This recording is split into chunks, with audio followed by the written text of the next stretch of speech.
Let me see. So I want to give you all the inspiration about it. So yesterday on Station Head, I got called ugly by another Black woman, which I found to be hilarious. But what it did, not that it matters to me whatsoever, what it did do, however, is remind me of something that I wrote, girl, remind me of something that I wrote April 16, 2018. I lived across the street from a school, elementary school, and it was two little Black girls. One was fair skinned and one was dark skinned. And they got into, I guess, a little spat. It happens all the time. And the little fair skinned girl called the dark skinned girl ugly. It was the first thing she called her. And so, and I looked at that little girl, my heart bled for a little bit because I know the journey she's going to walk in this country. Do you know what I mean? And I was just, and she was a beautiful little girl.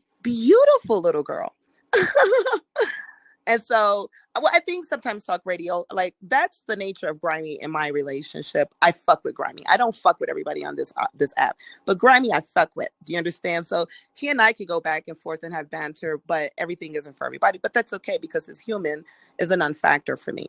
But it just was something that reminded me and inspired me of the thing that I wrote because they were going back and forth. So I'm gonna start with the controversial piece that I wrote April 16th.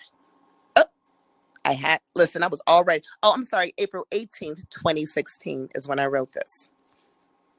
It's entitled, You Ain't Got No Alibi. I've been ugly my whole life. Never have I been a pretty thing.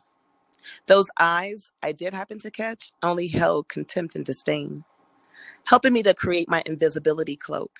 I am no stranger to pain.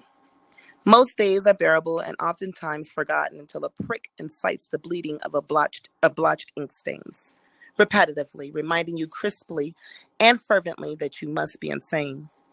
There's some cool-ass perks to both, though. Ugly as ugly does, but I happen to remain. Just me, unfiltered and unbleached, not tampered with, forever, plus always the same. A wild child, wildflower, with purple and gold-tipped and dipped ends highlights my name. With no place, no home, and free to feverishly roam and explore this glazedly rough terrain. However, as glamorous as all may be, it's not far enough to sustain. I've been ugly my whole life. I'm no stranger to pain. So I want to know what you all's interpretation